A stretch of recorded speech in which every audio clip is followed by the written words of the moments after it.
Hello.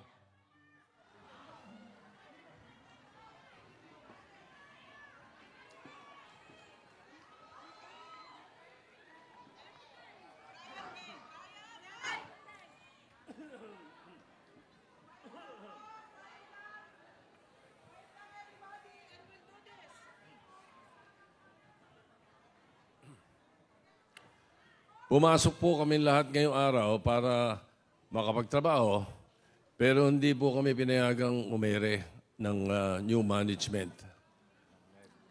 Non-live. Non-live. Hindi po kami pinayagang mag-live ng new management. Kung natatandaan niyo po, July 30, 1979, nang simula namin ang Itbulaga. 44 years na po ngayong taon na ito, 44 na taon. Kaya naman lubos ang aming pasasalamat sa mga naging tahanan namin. Unang-una ang RPN 9 for 9 years, 9 na taon po. Ang ABS-CBN for 6 years, 6 na taon. At ang GMA for 28 years, 28 taon. Thank you very much.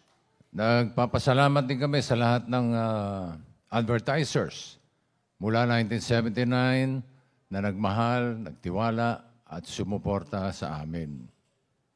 Ganon din sa inyo. Higit sa lahat, ganon din po sa inyo mga Dabarkad, sa mga manonood, sa inyong pagmamahal sa programang naging bahagi ng inyong tanghalian. Lubos din ang aming pasasalamat kay Mr. Tony Toviera sa pagkakaibigan at pagiging bahagi ng aming pamilya.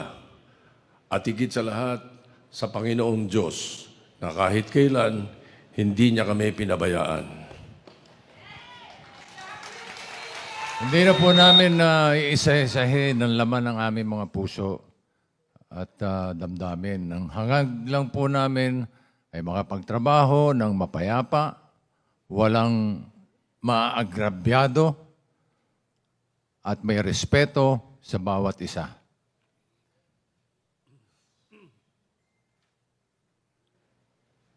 Simula ngayong araw, May 31, 2023, kami po ay magpapaalam na sa Tape Incorporated. Karangalan po namin na kami nakapaghatid ng tuwa't saya mula Batanes hanggang Hulo at naging bahagi ng buhay ninyo. Maraming salamat sa inyong lahat. Hanggang sa muli, saan man kami dalhin ng tadhana, tuloy ang 1,000 tuwa. Thank you.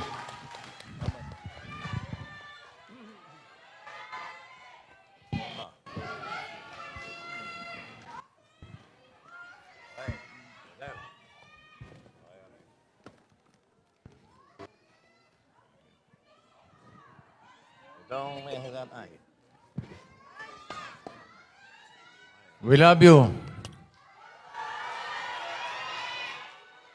Love you. Bye-bye.